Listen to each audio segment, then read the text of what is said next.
नमस्कार दोस्तों, welcome to our YouTube channel. आज हम कुछ डिफेंस मैकेनिज्म पढ़ने वाले हैं और इसके साथ ही समायोजन स्थापित करने की कुछ विधियाँ। हालांकि जो समायोजन स्थापित करने की जो विधियाँ होती हैं वो दो तरह की होती हैं, डायरेक्ट एंड इनडायरेक्ट। जो इनडायरेक्ट मेथड है उसके अंदर हमारे डिफेंस मैकेनिज्म आते हैं, उन्हें डिफेंस मैकेनिज्म भी बोल देते हैं, या फिर indirect method of setting up adjustment, यानी समायोजन स्थापित करने की कोई अप्रत्यक्ष विधियाँ भी होती हैं। ठीक, तो पहले हम बात करेंगे कि समायोजन स्थापित करने की प्रत्यक्ष विधियां कौन कौन सी हैं, डायरेक्ट मेथड। सबसे पहला आता है बाधाओं को हटाना। डायरेक्ट मेथड मतलब कि ऐसा काम जो आप डायरेक्टली कर रहे हो, इसके लिए आपको सबकॉन्शियस चीज़ की ज़रूरत नहीं है। आप मतलब सीधे सीधे देखते हो और ये परेशानी, आपने इस परेशानी को रिमूव करा या उस प्रॉब्लम को हटाया और आप आगे काम करते जा रहे हो या आगे बढ़ते जा रहे हो। जैसे कि बाधा को हटाना, रिमूव ऑब्स्टेकल्स। आप गोल की तरफ जाते हो और गोल की तरफ जाते टाइम आपके पास रास्ते में जितनी भी प्रॉब्लम्स आती हैं, जितनी भी बाधाएं आती हैं, आप उनको हटाते जाते हो। तो ये हो गया डायरेक्ट तरीका कि हमारे सामने बाधा आई, हमने उसे हटा दिया। आई बात समझ में। सेकंड आता है अन्य मार्ग खोजना। हम इसको रोड से भी लेके चलते हैं। मान लो आप कार ड्राइव करके जा रहे हो और रास्ते में क्या होते हैं, कुछ पत्थर वगैरह पड़े हुए हैं, तो आप क्या करोगे, पत्थर को हटा दोगे और फिर आप उसी रास्ते पर चले जाओगे। ठीक, फिर हो सकता है आगे जाके रास्ता बहुत ख़राब हो, तो फिर आप क्या कर सकते हो, आप अपना रास्ता चेंज कर सकते हो। चेंजिंग द प्लान यानी कि अन्य मार्ग खोजना। जैसे कि आप मान लो सीटेट एग्जाम या D triple S B UPTET किसी भी एग्जाम के लिए प्रिपेयर कर रहे हो, आपने फर्स्ट टाइम दिया, आपका क्लियर नहीं हुआ। अब आप नए तरीके से खोलोगे कि यार मैंने पहले क्या क्या गलतियां करी थी, उन्हें मैं हटा दूंगा। अब मैं इस तरीके से पढ़ाई करूंगा या इस तरह से अपनी प्रिपरेशन करने वाला हूँ। फिर आता है लक्ष्य प्रतिस्थापन। लक्ष्य प्रतिस्थापन मीन्स आपने मान लो डी ट्रिपल एस बी के लिए ट्राई करा। आपने एक बार ट्राई करा, दो बार करा, तीन बार करा, चार बार करा, लेकिन चारों बार ही आपका सिलेक्शन नहीं हुआ।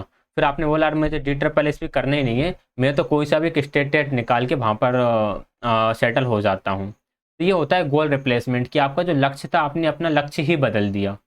सही निर्णय लेना या सही मार्ग चुनना, इसके अंदर आता है कि आपके पास बहुत सारे डिसीजन है, बहुत सारे आपके पास चॉइस है, उसमें से आप एक प्रॉपर चॉइस को चूज करते हो अपनी एबिलिटी के अकॉर्डिंग। जैसे हम बात कर सकते हैं 10th पास आउट होने के बाद आपके पास सब्जेक्ट चूज करने का ऑप्शन होता है, लेकिन आपको उनमें से सिर्फ एक ही सब्जेक्ट चूज करना होता है।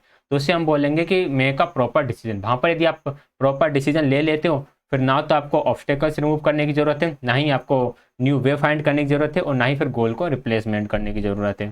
क्लियर है बात। तो इस तरह से डायरेक्ट मेथड काम करती है। एग्जाम में क्वेश्चन ये आ जाता है कई बार कि कौन सी डायरेक्ट मेथड है और कौन सी इनडायरेक्ट मेथड है। तो ये कुछ डायरेक्ट मेथड्स हो गई। अब इसके अलावा जो भी रहेंगी वो सारी इनडायरेक्ट मेथड रहेंगी। ठीक है, डायरेक्ट मेथड में आप कॉन्शियसली काम करते हो एंड इनडायरेक्ट मेथड में आप थोड़ा सब कॉन्शियसली काम कर रहे होते हो, यानी वो ऑटोमेटिक ही हो जाते हैं, कुछ पूर्व निर्धारित नहीं होते, वो अपने आप हो जाते हैं, वो पता भी नहीं चलता कि हमने ये कर भी दिया। तो बात करेंगे अप्रत्यक्ष विधि यानी कि इनडायरेक्ट मेथड की। इनडायरेक्ट मेथड में सबसे पहले आ जाता है युक्तिकरण, यानी कि रेशनलाइजेशन। काफ़ी इंपॉर्टेंट है, यहाँ से बहुत क्वेश्चन आए। रीट में भी आ चुका है, यूपी टेट में भी आ चुका है एंड डी ट्रिपल एस में भी आ चुका है। तो रेशनलाइजेशन या युक्तिकरण क्या है? युक्तिकरण है एक तार्किक बहाना बनाना। ठीक है, एग्जाम्पल्स के थ्रू समझने की कोशिश करना। हालांकि इन सभी की डेफिनेशन है चार चार लाइन की, लेकिन मैं सभी को एक एक लाइन में लेकर आया हूँ, क्योंकि डेफिनेशन ना तो आपको याद होने वाली और ना ही समझ में आने वाली। तो वर्ड्स पकड़ेंगे और हम एग्जाम्पल्स के थ्रू समझेंगे। रेशनलाइजेशन मतलब ये है कि आप एक तर्कपूर्ण बहाना बनाते हो। यदि आपको कोई चीज़ नहीं मिलती, तो कोई चीज़ आपने किसी चीज़ के लिए ट्राई करा लेकिन वो आपको नहीं मिल पाई, तो आप कुछ बहाना बना दो, ऐसा बहाना जो तर्क के साथ रहेगा। जैसे कि एक लोमड़ी वाली हमने कहानी सुनी है कि लोमड़ी जो है अंगूर के लिए छलांग लगाती है, लेकिन बार बार छलांग लगाने के बाद भी उसे अंगूर नहीं मिलते, तो वो क्या बोल देती है कि अंगूर खट्टे हैं। मान लो कोई एग्जाम्स की प्रिपरेशन कर रहा है, आईएएस की प्रिपरेशन कर रहा है कोई बंदा, और उसका एग्जाम क्लियर नहीं हो रहा, तो वो कहेगा अरे यार आईएएस माईएएस मेरे काम का नहीं है, मतलब मेरे लायक ये जॉब नहीं है, मेरे लायक तो फिर ये वाली जॉब है, बैंकिंग वाली जॉब है, मैं तो सिर्फ उस फील्ड में काम करूंगा, ये अपने बस का नहीं है। तो इस तरह के आप क्या करते हो, तर्क लगा देते हो। हालांकि ऐसा नहीं होता कि कोई जॉब किसी व्यक्ति के काम की ना हो, व्यक्ति मेहनत करे तो काम करेगा। अब यहाँ अंगूर तो चाहिए थे लोमड़ी को, बट नहीं मिले तो बोल दिया भाई अंगूर खट्टे हैं। ठीक है, तो ये चीज़ें आ जाती हैं रेशनलाइजेशन में। आगे आता है प्रक्षेपण यानी कि प्रोजेक्शन। प्रोजेक्शन में आप क्या करते हो, अपनी गलती किसी ऊपर थोप देते हो बिना कोई तर्क के। कोई तर्क नहीं है, कोई सेंस नहीं है, फिर भी आपने किसी और पर थोप दी। जैसे कि आप फेल हो गए तो आपने किस पर थोप दी कि मेरा टीचर है ना, मेरा टीचर मुझसे नफरत करता है, इसलिए उसने मुझे क्या करा, फेल कर दिया। आप ये नहीं बोलोगे कि मैंने पढ़ाई नहीं करी थी या मेरी कुछ कमी थी, आप डायरेक्ट क्या बोल रहे हो कि टीचर ने मुझे फेल कर दिया क्योंकि वह मुझसे नफरत करता था। आपने अपनी समस्या को या अपने फेलियर को टीचर के ऊपर प्रोजेक्ट कर दिया, बिना कारण के लड़ाई झगड़ा। जैसे कि मान लो कि टेबल पे क्या रखा हुआ था, टेबल पे गिलास रखा हुआ था। बहुत अच्छा एग्जाम्पल है, आप इसको रिलेट भी कर पाओगे और आपको इससे समझ में भी आ जाएगा। टेबल पे गिलास रखा हुआ था पानी से भरा हुआ, आपका गिलास पे हाथ लगा और गिलास टूट गया, पानी फैल गया। अब इसमें आप क्या करोगे, आप उस व्यक्ति की गलती बताओगे जिसने गिलास को टेबल पे रखा हुआ था। आप ये नहीं देखोगे कि आपके हाथ लगने से गिलास टूटा। जैसे ही गिलास टूटेगा आपके मुंह से डायरेक्ट यही निकलेगा कि ये गिलास टेबल पर किसने रखा। मतलब आपने अपनी प्रॉब्लम को किसी और के ऊपर प्रोजेक्ट कर दिया। अब इसका कोई सेंस नहीं बनता कि वो गिलास जिस व्यक्ति ने यहाँ पे रखा उसकी गलती थी जिस वजह से वो गिलास टूटा, ठीक है। और आपकी गलती भी हो सकती है इसमें, बट आप अपनी गलती नहीं मानते हो। तो ये होता है प्रोजेक्ट। एक बात और ध्यान रखना कि जो हम डिफेंस मैकेनिज्म का यूज़ करते हैं, हम चीज़ों को दूसरे के ऊपर प्रोजेक्ट कर रहे हैं, ब्लेम किसी और को कर रहे हैं, ये हम अपने आप को संतुष्टि प्रदान करने के लिए करते हैं ताकि हमारे दिमाग पर ज़्यादा दबाव ना पड़े। अगर हमें ये मानेंगे कि यार ये गलतियाँ हमारी वजह से हो रही हैं तो हमारे माइंड पर प्रेशर आएगा, इसलिए हम क्या करते हैं, उन्हें फटाफट किसी और पर थोप देते हैं। फिर हम अपने आप को निर्दोष फील करते हैं कि अपनी कोई गलती नहीं है। फिर आप अपने आप को थोड़ा सा हल्का फील करते हो कि यार मैं ठीक हूँ, मैं अच्छा व्यक्ति हूँ, मैं मेरे से कभी कोई गलतियाँ नहीं होती हैं। इस तरह से डिफेंस मैकेनिज्म का हम यूज़ करते हैं। अगला आता है डिनाइल, यानी कि स्वीकार नहीं कर पाना, इनकार नहीं कर पाना। जैसे आपने सीरियल में देखा होगा कि नहीं ऐसा नहीं हो सकता वाली जो फीलिंग्स होती हैं वो आपके डिनाइल के अंदर ही आती हैं। जैसे कोई व्यक्ति फेल हो जाता है एग्ज़ाम में, लेकिन वो बोलता है कि यार मैं फेल हो ही नहीं सकता। अब दोबारा रिजल्ट चेक करो, रिजल्ट में कुछ गड़बड़ी है। तो ये होता है डिनाइल, स्वीकार नहीं कर पाना। इसमें एक आ जाता है कि किसी के फैमिली में किसी की डेथ हो जाती है तो उसे एक्सेप्ट नहीं कर पाते। ये कुछ वहीं कहीं का सीन है। इनकी फैमिली में किसी की डेथ हो जाती है तो ये एक्सेप्ट नहीं कर पाते कि नहीं यार ऐसा तो हो ही नहीं सकता, या फिर मेरे साथ ऐसा नहीं हो सकता। तो ये डिनाइल होता है, ठीक है। जैसे आप नहीं बोलते, जैसे किसी घर में चोरी हो जाती है तो आप बोलते हमारे घर में तो ऐसा हो ही नहीं सकता, हम तो बिल्कुल फुल प्रोटेक्शन के साथ रहते हैं। तो ये डिनाइल के अंदर आएगा जब आप एक्सेप्ट नहीं कर पाते चीज़ों को, सिचुएशन को एक्सेप्ट नहीं कर पाते हो, ठीक है। डिनाइल के बाद आगे बढ़ेंगे। नेक्स्ट आता है क्षतिपूर्ति यानी कि कंपेंसेशन। अब कंपेंसेशन क्या है, अपनी अयोग्यता को दूसरे क्षेत्र की योग्यता से ढक लेना। कैसे कि मान लो आपके अंदर कोई डिसेबिलिटी है लेकिन आप दूसरी फील्ड में इतना अच्छा काम करते हो कि वो वाली फील्ड फिर इग्नोर कर दी जाती है। जैसे अब्दुल कलाम आज़ाद जी की बात करें, ये क्या थे, ये बहुत ही पुअर फैमिली से बिलोंग करते थे, लेकिन उन्होंने फिर इतनी मेहनत करी कि मिसाइल मैन बने, साइंटिस्ट बने, देश के राष्ट्रपति बने, ठीक है।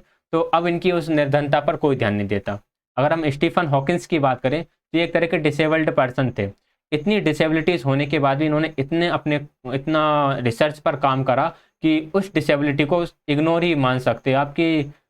जो फुली एबल्ड व्यक्ति है ना, वो भी उतना काम नहीं कर सकता जितना काम की इन्होंने करा। और इसके अलावा और भी बहुत सारे माउंटेनियर्स हैं जो डिसेबल्ड होने के बाद भी काफ़ी मेहनत कर चुके हैं। एक टेडॉक्स पर एक टॉक पड़ी हुई है, एक व्यक्ति जिसके हाथ भी नहीं है और पैर भी नहीं है, हाथ पैर दोनों ही नहीं है उस व्यक्ति के, उसके बाद भी वह जीवित है और अपनी लाइफ को नॉर्मल लाइफ की तरह जीता है, ठीक है।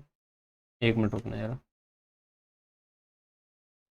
तो इसे हम क्या बोलेंगे, इसे हम बोलेंगे कंपेंसेशन, ठीक। बच्चे का शिक्षा के क्षेत्र में बेहतर प्रदर्शन, ये कंपेंसेशन का एग्जाम्पल हो गया। क्षतिपूर्ति आपको नाम से समझ में आ ही रहा होगा। फिर आता है प्रतिगमन यानी कि रिग्रेशन। रिग्रेशन में क्या होता है, रिग्रेशन में हम अपनी पुरानी अवस्था में लौट जाते हैं। पुरानी अवस्था में लौटना मतलब बच्चों की तरह व्यवहार करना। तो इसका सिंपल यही है कि आप प्रतिगमन मतलब पीछे जाना, तो आप पुरानी अवस्था में लौट जाते हो, आप समस्याओं का सामना नहीं कर पाते और बच्चों की तरह बिहेव करने लगते हो। तो ये आपका प्रतिगमन यानी रिग्रेशन होता है। फिर आता है उदात्तीकरण, ये इंपॉर्टेंट है। सब्लिमेशन, सब्लिमेशन में क्या है, सब्लिमेशन में ये समझो कि आपके अंदर जो गुस्सा है ना उसे आप किसी और पर निकाल रहे हो। जैसे कि लड़ाई झगड़े करने वाला है, एक व्यक्ति को लड़ाई झगड़ा पसंद है, किसी को लाते घूसा मारना पसंद है। अब रास्ते पे कोई भी चल रहा हो किसी के साथ तो मारपीट करने नहीं लगेगा वो, तो वो क्या करेगा, वो अपने गुस्से को किस पर निकालेगा, वो बॉक्सर बन जाएगा, वो मुक्केबाज बन जाएगा, वो WWE में चला जाएगा, वहाँ पर जाकर अपने गुस्से को निकालेगा। तो उसने क्या करा, अपने गुस्से को एक डायरेक्शन दे दी, ठीक है। ऐसे काम जो समाज में मान्य नहीं होते, इसका सिंपल डेफिनेशन यही बनता है कि ऐसे काम जो समाज में मान्य नहीं होते लेकिन आपको वो काम करना है, तो आप फिर ऐसी जगह चुन लेते हो वहाँ पर उन्हें मान्यता प्रदान की जाती है। किसी को मुक्का मारना, रोड पर किसी को मुक्का मारना, ये क्या है? ये समाज के द्वारा मान्य होगा क्या? नहीं होगा। लेकिन बॉक्सिंग रिंग में जाके किसी को पंच करना, ये समाज में मान्य रहेगा, यार वो तो बॉक्सिंग रिंग में है, वो तो गेम्स में है। तो ये आता है आपका सब्लिमेशन यानी कि उदात्तीकरण के अंदर।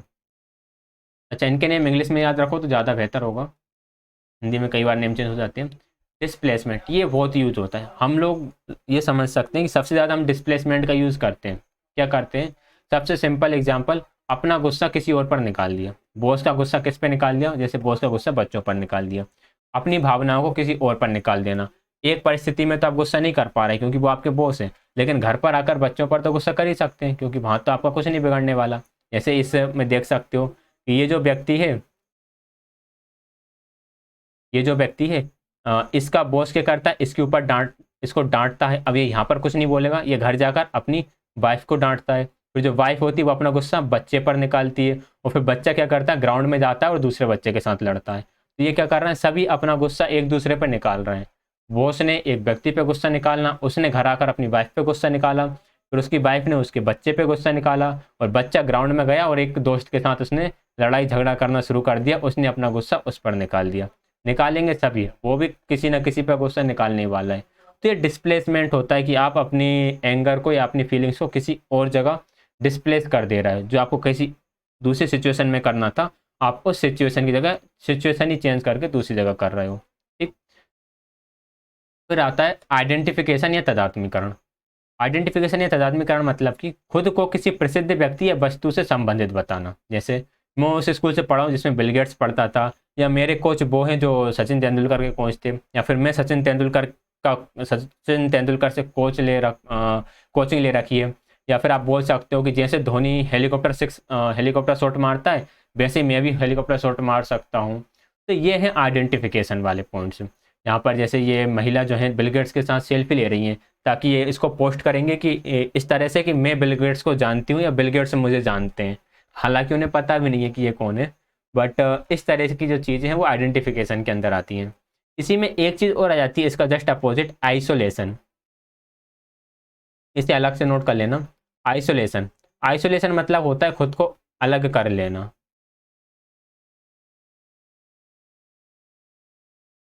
इसका एक बहुत अच्छा एग्जाम्पल है, एक बाबा थे अपने इंडिया में ही, नाम लेने का फ़ायदा नहीं है अपने मुंह पर उनका नाम। बाबा थे, उनके बहुत सारे भक्त थे। ठीक है, बहुत सारे भक्त थे। जब उनके बहुत से भक्त थे, जब उनके राज किसी को पता नहीं था कि आखिर ये क्या कर रहे हैं, तो सब उनके साथ अपना संबंध बताते थे, उनके साथ उनके सेमिनार्स अटेंड करने जाते थे, एंड उनके साथ फ़ोटो खिंचवा कर रखते थे। लेकिन जब व्यक्ति को पता चला कि यार ये तो बिल्कुल फ्रॉड है, ये पीछे इस तरह के काम करते थे, तो फिर लोगों ने आइसोलेट करना शुरू कर दिया कि यार हमारा तो उनके से कोई संबंध ही नहीं है। तो आइसोलेशन मतलब कि आपको अपने आप को खुद को उस वस्तु से अलग कर लेना और उस व्यक्ति से अलग कर लेना जो सही नहीं है। ठीक है, मान लो कोई कंपनी है, कोई कंपनी खराब प्रोडक्ट उसका, जैसे मैगी की बात कर लेते हैं, जो एक टाइम पे क्या हुआ था कि मैगी पर बैन लग गया था। ठीक, तो पहले आपको मैगी अच्छी लगती होगी, लेकिन जब आपने उसके क्या सो देखे, उसके डिसएडवांटेजेस देखे, तो फिर आप बोलोगे कि यार मैं तो मैगी पसंद ही नहीं करता। आपने क्या करा? मैगी से खुद को आइसोलेट कर लिया। हालांकि बहुत ही कम लोग होंगे इंडिया में जो मैगी को पसंद नहीं करते। इंडिया क्या, वर्ल्ड की बात कर लेते हैं। तो आइडेंटिफिकेशन क्लियर हुआ, खुद को किसी प्रसिद्ध व्यक्ति से कनेक्ट कर लेना।